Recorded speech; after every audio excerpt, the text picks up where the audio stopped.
Family card কিভাবে পাওয়া যাবে বা ফ্যামিলি কার্ডের জন্য কিভাবে আবেদন করা যাবে, আজকের ভিডিওটা মূলত সেই বিষয় নিয়ে। সো চলুন আপনাদেরকে দেখাই যে কিভাবে ফ্যামিলি কার্ডের জন্য আসলে আবেদনটা করতে হয়। ওকে, আরেকটা বিষয় হচ্ছে যে আপনারা যখন আবেদন করবেন তারপর কিন্তু ফি পরিশোধ করতে হবে। সেটা কিন্তু আপনারা নগদ, বিকাশ বা রকেটের মতো মোবাইল ব্যাংকিং এর সাহায্যে সেটা করতে পারবেন। চলুন আর কথা না বাড়িয়ে আবেদন কিভাবে করতে হয় সেই প্রসেসটা দেখাই। প্রথমেই আপনারা দেখেন, আমরা আমাদের স্মার্টফোন থেকে আমরা ক্রোম ব্রাউজারে চলে যাব। ওকে, আমরা এখান থেকে ক্রোম ব্রাউজারে ক্লিক করলাম। ক্রমে আসার পর এখানে সার্চ বারে গিয়ে লিখবো tcb.support। ওকে, লিখে সার্চ করলাম। সার্চ করার পরে যেটা, সো এখানে আসার পর আমরা জাস্ট এরকম একটা ইন্টারফেস দেখতে পাচ্ছি। ওকে, এখন এখান থেকে আমাকে শুরুতে নিবন্ধন করতে হবে। উপরের দিকে নিবন্ধনের যে অপশনটা রয়েছে এইখানে একটা ক্লিক করতে হবে।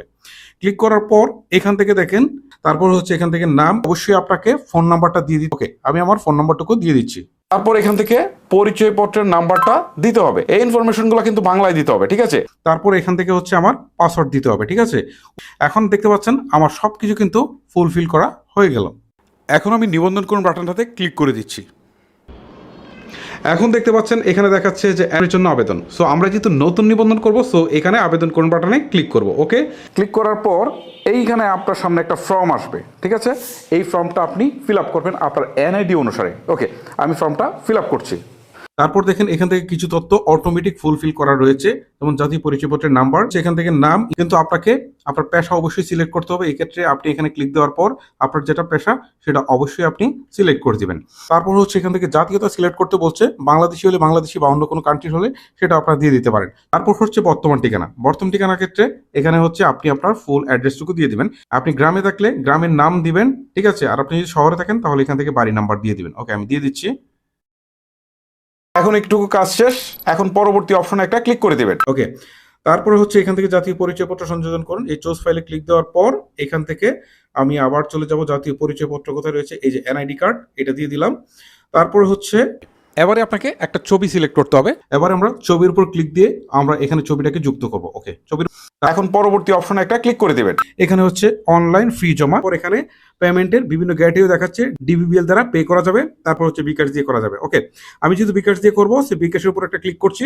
করার পর এখানে দেখতে পাচ্ছেন একটা চান, তাহলে এই যে দুইটা নাম্বার দেওয়া আছে, এই নাম্বারে আসলে আপনাকে টাকাটা পাঠাতে হবে, ক্যাশ করতে হবে। তারপর ট্রানজাকশন আইডিটা দিবেন। আগে বিকাশে যাবেন, বিকাশে আসার পর হচ্ছে এখান থেকে সেন্ড মানি দিবেন, ঠিক আছে? এখানে দেখেন একটা নাম্বার কিন্তু দেখাচ্ছে, ঠিক আছে? আপনি দেখেন এই নাম্বারটা এখানে আপনি বসাবেন।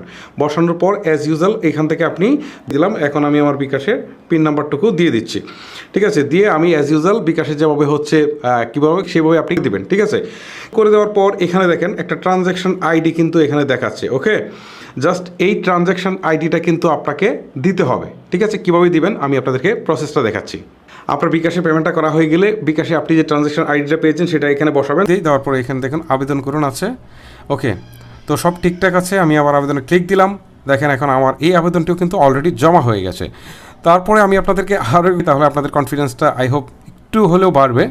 সো এখানেও দেখেন লোকেশন দেওয়া রয়েছে, সব কিছু দেওয়া রয়েছে। এখন যদি এখান থেকে আমি আবার নিচের দিকে স্ক্রল করে চলে আসি, ওকে, আচ্ছা, এখন এখানে আরেকটা জিনিস খেয়াল করে দেখেন, এরকম ইজি ওয়ে কিন্তু এর আগে বাংলাদেশের আর কোনো সাইটে আমি পাইনি। সো এটা আমার কাছে খুবই ইন্টারেস্টিং লেগেছে।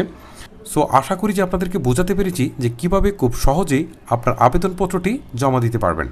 ভিউয়ার্স, এই হচ্ছে আমার আজকের ভিডিও। সো আশা করি বুঝতে পেরেছেন যে কিভাবে আপনি আপনার কাঙ্ক্ষিত জবটিকে পেয়ে যেতে পারেন। তারপরে যদি ভিডিওর কোনো অংশে বুঝতে কোনো সমস্যা হয় অথবা আপনাদের কোনো জিজ্ঞাসা থেকে থাকে, তাহলে অবশ্যই আমাকে নিচে কমেন্ট বক্সে লিখে পাঠাবেন। আমি চেষ্টা করব আপনাদের প্রত্যেকটা প্রশ্নের উত্তর দেওয়ার জন্য। গাইস, আজকের মতো আমি হিমেল এখানেই বিদায় নিচ্ছি। আপনাদের সাথে দেখা হচ্ছে পরবর্তী কোনো টিউটোরিয়াল, রিভিউ অথবা টপ চার্টে। তখন পর্যন্ত সবাই অনেক অনেক ভালো থাকবেন, সুস্থ থাকবেন। আল্লাহ হাফেজ।